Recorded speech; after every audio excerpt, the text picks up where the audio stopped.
Good morning, everyone, and welcome to Dev Chat here at Privateer Press for January 15th, 2020. I'm Will Hungerford, lead developer at Privateer Press. With me is Oz Schoonover, development manager at Privateer Press. And we managed to get in today despite the snowpocalypse currently destroying the Pacific Northwest. Inches of snow. I mean, more than 0 inches, and I have no idea what I'm doing. Well, some people that live here are from places like Louisiana, and some people that live here are from places where it actually snows, but those places are flatter. Yes, this place is built like a roller coaster. You always hear people in the Midwest and other places, Minnesota, whatever, say, "Oh, it's like an inch of snow; it's not going to hurt you." Yeah, but you don't have to drive up a 60-degree incline on any ice in other places in America. Yeah. But here, it's a nightmare. Yeah, there's a hill everywhere. But we're here, we're warm, let's do this. So first off, if you've never watched this before, we stream at least twice a week. Every Wednesday is Dev Chat with myself and Oz, where we talk about upcoming things in the games we make, show off some rules, and just talk about generally what's happening in game development. Thursdays is Get Your Paint On with Jordan Lamb, where Jordan paints, talks to you about hobby tips and tricks, and answers your questions about hobbying. Then there are 2 other semi-regular shows. There is the Staff Showdown, of which we had one yesterday. Yeah. It was a Riot Quest game. Yeah. The next one is January 28th. I don't know what that's going to be. I imagine it will be Monster Apocalypse, but we'll be able to announce a little bit more closer. Well, we were going to do Monster Apocalypse yesterday, but almost no one was in the office, so we kind of scrambled for some Riot Quest last minute. We had to make do with what we could, right? Yeah. And then Hobby Hangouts are Danny Samuels and Brian McLaughlin show, where they go through how to clean models, how to convert models, how to build terrain, and how to do the more the not painting aspect of hobbying. And their next show is on the 24th. If you are watching us on Twitch, we do take subscriptions, and if you subscribe today, you will get yourself a subscriber badge and special emotes. The more subscriptions we get, the more emotes we get to unlock. So subscribe, show us your love, and if you already subbed and your sub lapsed from Amazon Prime, super easy to do another one. Remember that free Amazon Prime money. It doesn't cost you anything at all. You're already paying for it. Might as well give it to us. Yeah, of course. I mean, we're worth it, right? Yeah. Let's talk about some mini crates, because there's a really exciting mini crate announcement, and that's the Savage mini crate. The first 6 months are over, so it is rolled over, and we have ourselves a new VIP model. Conan on the Throne is gone, so the new VIP model is Red Sonja. However, the first month model is Conan, not on Throne. Yeah, Conan running around with a sword and a shield, so you can use him in your RPGs and all kinds of stuff like that instead of that guy sitting on a chair, which is probably more of the scenery piece than anything. Yeah, or just pretend he's a dragoon, and his mounted form is him on the throne. Yeah, and then he jumps off. And then he jumps off and charges you. Time travels backwards. Yeah. Yeah. Great looking version of Conan, and of course Red Sonja is another Robert E. Howard classic character. Yeah. On the main War Machine Hordes mini crate line, the Grim Stalker, there's only 1 week left on the 19th. Actually, this is the not even a full week. Not even a full week, 4 days. Yeah, 4 days. This is the last week to get the Grim Stalker. He will roll over after the 19th, and you have till February 19th to do a VIP if you are interested in getting the Trancer Dancer. On the Legend of the 5 Rings mini crate, Doji Ren is available till February 5th, and then we still have a good long time until its VIP model, Tengu Sensei, is no longer available. Yeah. So, what are we talking about today? What are we talking about today? I'll tell you. The chat kind of guessed already. I mean, we did kind of tell them.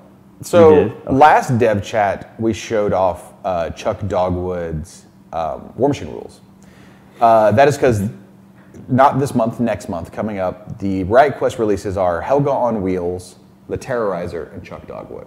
So this show, we're going to show you the Riot Quest hero cards, the gear card that comes in each blister for all 3 of those heroes. Yeah. And then we're also going to show you the War Machine Hordes rules for Helga on Wheels and the Terrorizer. The reason we did Chuck last week is just because that was a lot. Yeah, there's a lot of models and cards and whatnot. Because we're doing both Riot Quest and War Machine. For those of you watching on Facebook and Twitch live right now, we will try to answer questions as we can, anything that comes up that we want to hit up.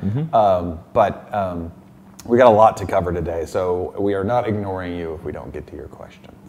Also, Matt Getz is in chat right now, and I think we all want to say here from Privateer Press, we love you, Matt Getz. Hi, Getz! I can't speak for Privateer Press, I can speak for myself, and I love you. So, Tony, you want to just jump right in? Let's do it. Let's get right to the Riot Quest rules first. So, our first model up is going to be Chuck Dogwood. Chuck. The last druid of Ouroboros. So in the Riot Quest timeline, he's gone a little wonky. The ley lines have all been messed up by the apocalypse that's happened. And he's just sort of wandering the wastes. He is a good guy. So in the Riot Quest, we have our good, for the cartoon. The good guys and the bad guys, and then sort of just the forces of nature. And Chuck is the goofy, well-meaning, but sometimes causes catastrophes, good guy. Yeah. Because he's trying to teleport people and help people out, but his magic doesn't always work right. So he is a guard. He's just trying to take care of people. So he has Safeguard. We see he has a new special action we haven't seen before. He has Teleport. When this model performs this action, choose one model in your crew within 2 spaces of it. That means he can't choose himself, because it doesn't say choose another model. Place the chosen model adjacent to a randomly determined treasure beacon. Yeah. So it can throw you really far across the board, but you can't control exactly where it goes. Yes. So if you've got somebody who has been flung out to the corners and you can't really get them where you need them to be, and you just need to get them back in the game, Chuck can teleport him, or Chuck can teleport himself. Or if Chuck's in the middle of a bunch of problems and he's being surrounded, Chuck can teleport himself out. Similarly, he has a broken shifting stone on top of his staff. So he has the whistling staff. Not a super powerful melee weapon. It's range 1, 3 blue. But it has Banish. When he hits an enemy, after the attack is resolved, you can choose to place them adjacent to a randomly determined treasure beacon. So if you have somebody who's about to score a bounty, somebody who you just need to get out of there, he can bop them and they're going to go somewhere. And hopefully they're going to go kind of where you want, not where they want. Yes. But yeah. So Chuck's an interesting guard, because you look at other guards like Dreyfus, right? Yeah. Boss McHorn. What Chuck does is Chuck adds a layer of unpredictability, not only to your own crew, but to your enemy's crew. Yeah. You can control when you're triggering these abilities, so the idea is simply that if someone is out of place, you're going to roll the die to see if you can get them into a better position. Yeah. And that happens in Riot Quest sometimes. Yeah, I've won games based on the loot, the gear that does that. Yeah, the translocator. Yeah, the translocator. Because if you need to get to a place, often there's 2 different results, like the 5 or the 6 or the 3 and the 4, that will get you close enough to be able to move and grab that thing you want. So it's depending on the map. I was going to say, as more maps come out, Thunderstone Fortress, it's basically you have a 1 in 3 chance of kind of landing where you want to land. And as more maps come out, especially the ones that have like sort of the split areas, like Hole Grinder, and then the one coming up after that's got 3 split areas. Being able to teleport in between those and cross a large distance when there's sort of choke points is even stronger. Yeah. The gear he comes with has one of my favorite pieces of art ever. It's pretty good. The Wold Assistant.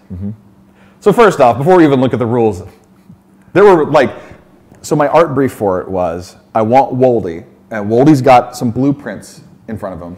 Yep. And he is making a cartoony exclamation of either dismay or excitement. Yeah. So there were versions where he had thrown the papers on the ground and he had his hands up like that, and there was others where he was looking at it all shocked. There was one where he was holding it upside down, but ultimately this is the art we went with, where he's just he's got in his hand and he's just kind of going, ha ha. Yeah, he's figured something out for you. So this has got a straight up. The first sentence is just a very powerful ability. This hero always receives the bonus to rig, no matter who you are. Yeah. Always get the and it's a pretty cheap card too. It's 2 points. Yeah. But it does come with a drawback. So we have some pieces of gear that have drawbacks. Like the Hyperspring boots can make you faster, but they can also hurt you. Yeah. This one has a drawback. So you always get the bonus to rig. However, if you fail a rig attempt, you have to choose an opponent you're playing against and basically give them a VP. So basically the Wold Assistant has screwed something up Looney Tunes style and helped your opponent instead. Yeah. I think that Widget's going to like this card a lot. I think Widget is going to like this card a whole bunch. Widget with a Wold Assistant, so she always has the rig bonus and she gets to reroll all the dice. And she's a specialist, so she equips it cheaper. She's just going to rig whatever she wants. Yeah. Let's go ahead and move on to our next, which is going to be Helga on Wheels. She showed up in the battle report yesterday. Yeah. Yeah. So we see our first scout that doesn't have a gun. She's running up and basically hooping and hollering and causing enough of a problem that people just know where the enemy is. Yeah. She's fairly survivable as a scout with Def 3/6. She's got a spiked bat that hits pretty hard. Yeah, pretty hard for a scout especially. She's got Rush, which is unique to her, that says she can run twice in one turn. So she can go 8 spaces in one turn. That's before you include things like hyperspring boots and stuff like that. And then she's got Caustic Fumes, that when you're adjacent to someone, when you spend the die to run, you roll a power die if you want to, and you deal that much damage. And she can run twice in one turn. Yeah. So if you're around someone who is full health, you can run Caustic Fumes, and then hit them and possibly kill them. If you don't accidentally Caustic Fumes kill them before they die. Because if they die from Caustic Fumes, you don't get a scrap card. You only get scrap cards when you kill someone with an attack. So she, by herself, for the cost of 3 dice and some lucky dice rolls, can take out a hero just by herself. So Fluglug and other 2 stamina characters don't really want to be anywhere near Helga. No. Because, she could just rev up her bike and they could just die. Yes. They just fall over choking. Yeah. So this is Helga having, like, the Pharaoh Empire has sort of crumbled-ish, but they're still Pharaoh, so they're doing fine in the apocalypse. Yeah, I feel the like scavengers. Of all of the kind of weird political groups that could exist, the Pharaoh are probably... But, they were building the whole empire with Arcadius and Carver and everything like that. And, like, that that alliance has had some cracks in it because of the apocalypse. But Pharaoh are one of the races that are doing kind of just fine because that's in their nature. So Helga has taken to some kind of new tech motorbike that is relatively new to the Riot Quest sort of technological timeline. Right? These are not common things. And she and her hogs are just riding, doing whatever they want, basically looting, pillaging, scavenging. Helga is not evil like Boomhowler is in the storyline, but she's not a good guy. She's selfish and she's Mad Max, right? Like not like crazy, but like Mad Max in the stories is not really a hero or a villain or even an anti-hero. He's just Mad Max, right? Yeah. So she's kind of along those same lines. The card she comes with is definitely one of the stronger gear cards, which is why it costs 5. It's the Junkyard Jetpack. The hero just gets +1 speed and flight. Flying Helga seems pretty scary. We knew we were going to have a card that gave somebody flight. Yeah. And of course it had to go with the Pharaoh model. Yeah. Like it had to be the pig can fly. Like there was no way. That wasn't going to happen. Well, and Helga's also kind of a Valkyrie. Yeah. Kind of. Her original version definitely had benefits for Valkyries. Yeah. I like that Twitch, that Minden says, she's chaotic more than evil. You got it right. Yeah. She's the chaotic bad guy, but she's not really a bad guy. She's not really doing it to like hurt people or steal people's stuff. She's just, doing her thing. Let's go ahead and move on to the Terrorizer. Which the chat was begging for before the show started. And we're going to see his War Machine rules here in a bit. So the Terrorizer used to be one of Resheth's agonizers. Yeah. But when the Scorn Empire... Which one? Was he like passenger side rear agonizer? Not necessarily the one on the model. He was just one of them. Oh, okay. Just one of them. So we've made hints that the Scorn Empire is, as we've put it, a void-cursed nightmare. So the Scorn Empire in the Riot Quest Apocalypse has gotten it very bad, but nobody knows what's happening because the Stormlands in between are basically revved up to 11. Like when you look east now, it's just a mess. You can't even see what's happening. It was already difficult to cross the Stormlands. Yeah. But now that stuff has gone even crazier, then nobody knows what's out there. All they know is that only 2 individuals have made the journey from what used to be the Scorn Empire over into the Western Immoran. And that's the Wastelander and the Terrorizer, both of whom were not nice people. Sure. And both of whom were like survivors. And both of whom are short. They're both very small people. Maybe you have to be under this height to get across the Stormlands. Maybe. Maybe it's like reverse roller coasters. Maybe it's like reverse roller coasters. Yeah. So here we see a fighter that can do a lot of stuff. First off, he's got, like all fighters, he's got charge. Yeah. His def's 2/6. That's like butcher stat with 3 stamina. So he's very easy to damage regularly. He's got dual attack, which says he gets to make 2 attacks in one activation, 1 melee and 1 ranged. If you give him something like a Fell Charm, that means he gets to make 2 melee and 1 ranged in 1 turn. You see that his weapons are pretty good. They're 2 blue, 1 red each. Range 3 on the scavenge guns.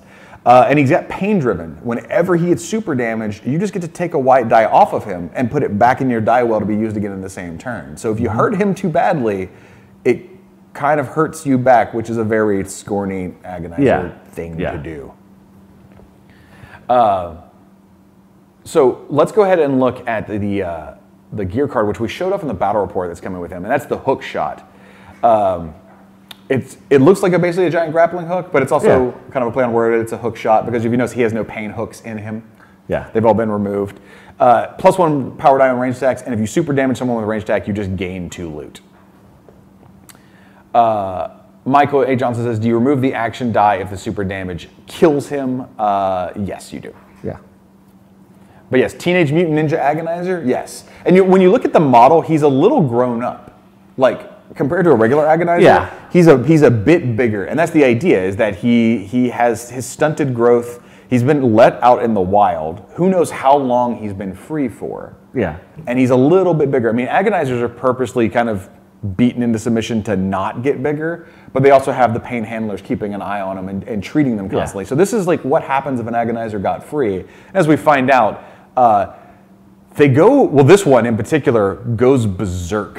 It's a little angry. So his weapons, by the way, he has a slug gun, he has a scatter gun, he has a Praetorian swordsman's sword that is from a Scorn Praetorian, and that is Morgul's glove. Yeah, yeah. He's got one of those old gloves. He has Ripper. Yeah.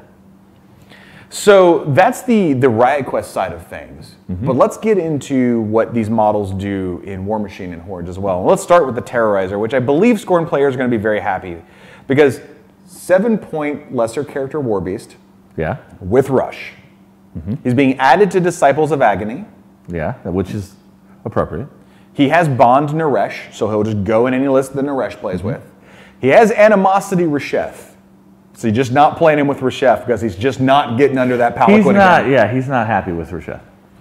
When we look at what he does, first off, you want to look at Rage Field. If he gets damaged ever, he just gets +1 Fury. He just becomes a Fury 3 Agonizer as soon as there is a point of damage on him. So Naresh obviously is going to work with that very well. So is like any pain beast handler. His bond with Naresh is that when he makes an attack against someone in Naresh's control range, he gets an extra die on melee attacks, which is important because he has 2 guns and 2 melee attacks, but he has point blank. Yeah. So with sidestep and point blank, he gets up there, and then he just goes in with all 4. He also has parry. So for each of these 4 attacks, he's sort of like bouncing and moving wherever he needs to. He's Mat 6. With Naresh, he's boosted Mat 6. Under Naresh's feet, he's definitely hitting a bit harder with all the melee attacks. Most people are going to use him just for Rush, right? Yeah. He's a cheap way to get Rush. And in Disciples, he's free as a requisition option because he's an Agonizer. So you can just take him for free in Disciples. But the main thing is that when he has to fight, he's still only 13, 14. He is still Agonizer stats, right? He's not super survivable. But when he has to fight, he can actually get some work done. Well, and he has a tool for every job, too. He's got a spray. Yes. He's got a POW 14 gun. He's got Inflict Pain, just in case you need it. Yeah, just in case it comes up. So he can also be a little bit of a toolbox. Yeah. The thing I like the most about him, and we talked about this when we were like pitching back and forth his rules, is that quite possibly Naresh survived the Apocalypse 2. Possibly. And became like his mystic master out in the like became the Splinter. Yeah, the Terrorizer was wandering, and like Naresh found him and taught him his kung fu ways and everything. Yeah, that's what I want to imagine. Yeah, we haven't confirmed that's what's happening, but he has a bond with Naresh for a reason. Yeah. So that's the Terrorizer. Obviously, again, these rules are not final. Yeah. Rules are subject to change, so we will let everyone know if anything ends up changing. Let's go ahead and move on to the big one. Helga. Okay, let's start getting into it. First off, speed 7, def 14, 17. Well, first off, it's a warlock. Yeah, she's a warlock. So generally, even the Butcher and other models that come across into War Machine from Riot Quest are solos. Most have been, yes. Yeah. This is a bigger deal because it's a much more complicated model than it's I'm a solo in this game and I'm a solo in that game. Right. And so Helga's plan, what she wants to do, is to just crash into the enemy with her force and then do a drive-by Yeah, and pass by them. it's all what you would expect her to do, having a tiny meat thresher motorcycle. The idea is that she would play differently than all the other Pharaoh casters, which, when we look at it, we've got Arcadius, who's the Beast Master, right? Yeah. You've got Midas, who has a lot of fun tricks, Carver, who has a lot of really good tricks, Carver, who already speeds people up with mobility, Helga 1, who's really good with infantry, right? Like, we had to find a place for her. And part of that was giving her an Iron Horse type ability called Wild Ride. So all meat threshers and all beasts in her battle group basically become cav models, and they all get Repo 3. And everything about her kit is built to power up, smash into the enemy, and then repo or ride past and get where you need to. Yeah. So starting with the feat says whenever a friendly in her control area hits someone with an attack, and that's melee attack, ranged attack, doesn't matter. At the end of their activation, they get to make a full advance without taking free strikes. This is crazy good. Yeah. Like, I wouldn't even say it's the most powerful part of her feat, to her kit, to be honest. It's just when applied properly, it's really, really strong. So you can do things like have a Roadhog go up and spray somebody and then move. You can charge in with Helga feet and then move behind them and get into the backfield, right? You can do things like, say you want Pharaoh Commandos to ambush. I think Pharaoh Commandos actually get a little something out of her that we didn't see before. Because she's so fast, she can move up near where they might want to ambush. They come in, throw their grenades, and then get another full advance, which really lets an ambushing unit cross a lot, and then just start tying up the back end and doing different things back there. Well, and a 1-2 punch with meat threshers, if you're running double meat threshers, and you want to hit some big swath of infantry or whatever to clear a path for the other meat thresher to go in and hit something else, then you don't have that giant 120 mil base sitting there. That first one shifts out of the way, and the second one can come in. So that basically giving everything sprint is pretty awesome. Yeah, and it's sprint, run and gun, and whatever the equivalent of the magic would be. Also, it can be used in, I think we'll see it used a lot, where you're going to move your force up, hit them a bunch, and then just back up. Right? Like just it basically extends your threat range a ton. The tricky part is it is per model. So when you're doing it with a unit, you can run into a situation where parts of the unit will move and parts of it won't. Now, if you're playing Will Work for Food, Nis Hunters with this feat are really great. They walk up, they shoot, and then just get to bounce back wherever they want to. But for every time you miss, that's somebody who has to kind of sit out there in the wind and hopefully make sure you keep everybody in formation. So just keep that in mind whenever you're doing units. They can end up getting a little scattered, especially if you're going after less reliable targets to hit. David asked, does the Thresher get the Sprint and the Repo 3 in the same activation? No, it's a core rule in War Machine Hordes that if you have 2 end of activation movement effects, you only choose one. You have to pick one. That's why models that have Repo and get literally Sprint don't get both. So, Necroteer says, can you fail a charge with Roadhog, hit someone with the Assault, then move with Feet? The activation immediately ends when you fail a charge. So I believe that would not work, but I have to double check my rules. I don't have them in front of me, and I don't want to make an online rules forum ruling on the dev chat. So get back to you. I think we've been playing it where it auto fails, but I have to go check my notes and everything.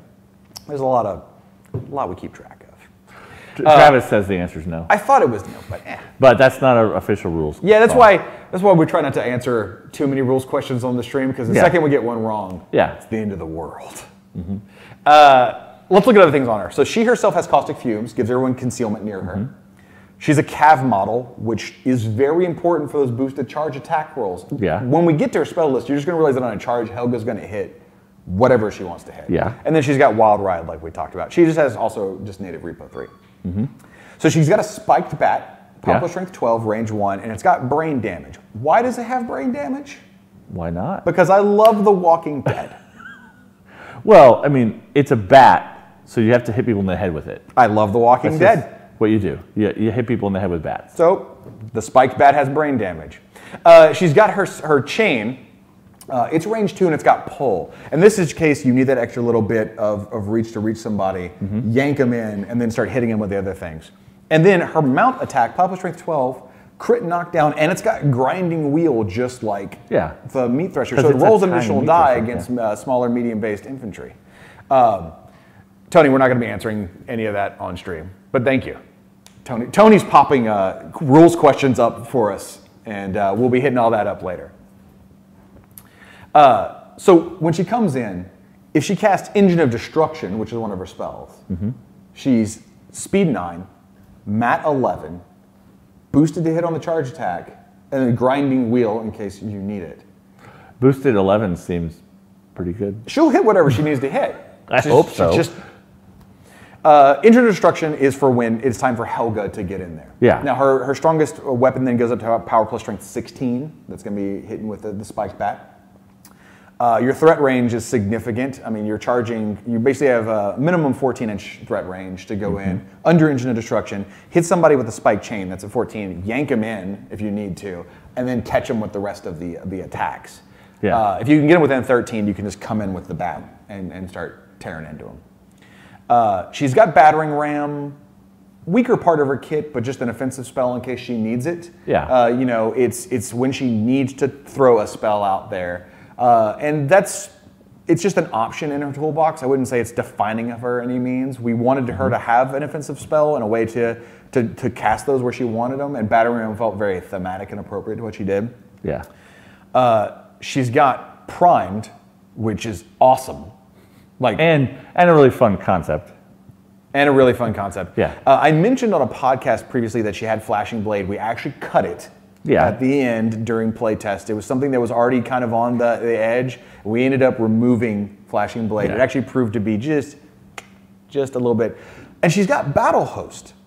So she speeds up her whole battle group by plus 2 inches of movement, and if she's near a beast, she's now 14-19.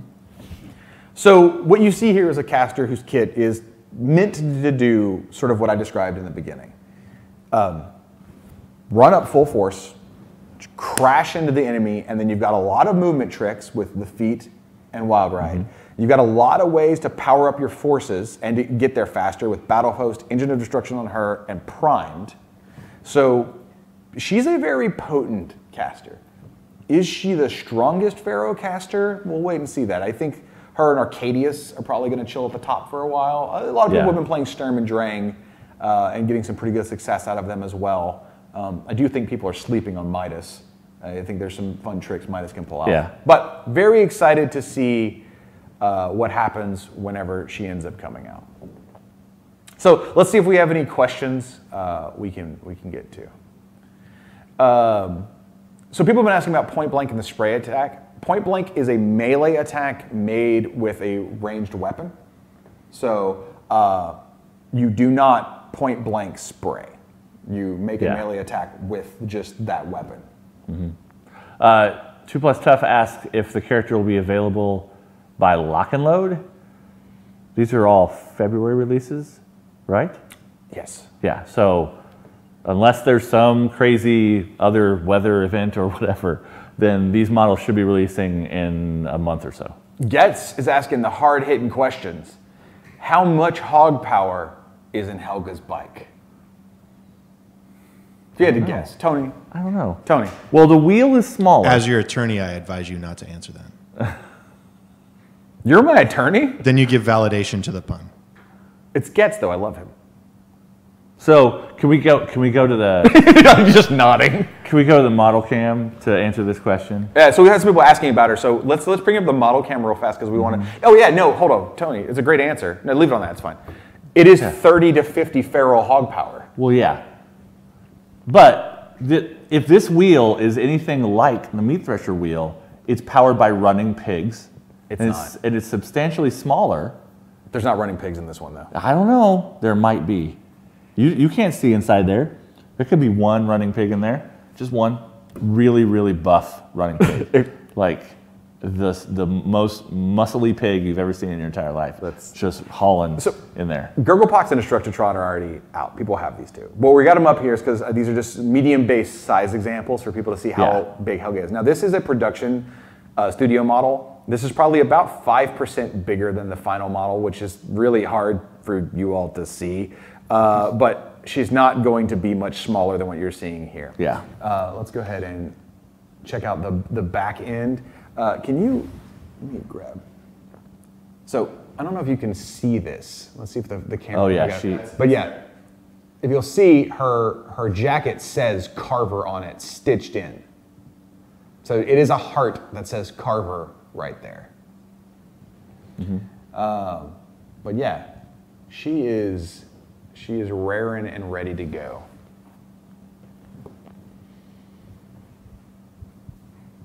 So let's see if we have any other questions we can hit up from chat.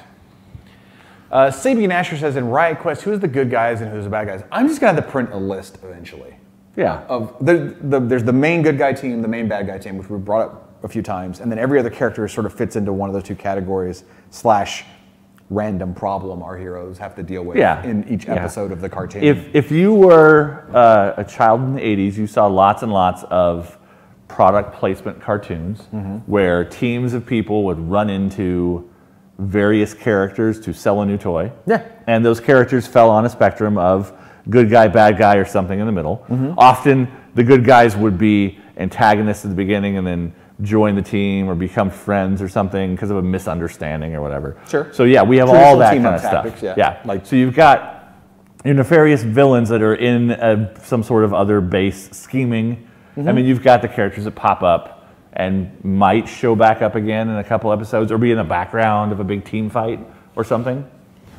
Yeah, Helga to me is when she shows up, like the episodes are about like the Pharaoh have come and she's just there, right? And like it usually probably starts with our heroes having all their stuff raided and they look up and there's like Pharaoh scavengers running away with all their stuff. I think the name of the episode is probably like Convoy Conundrum or something.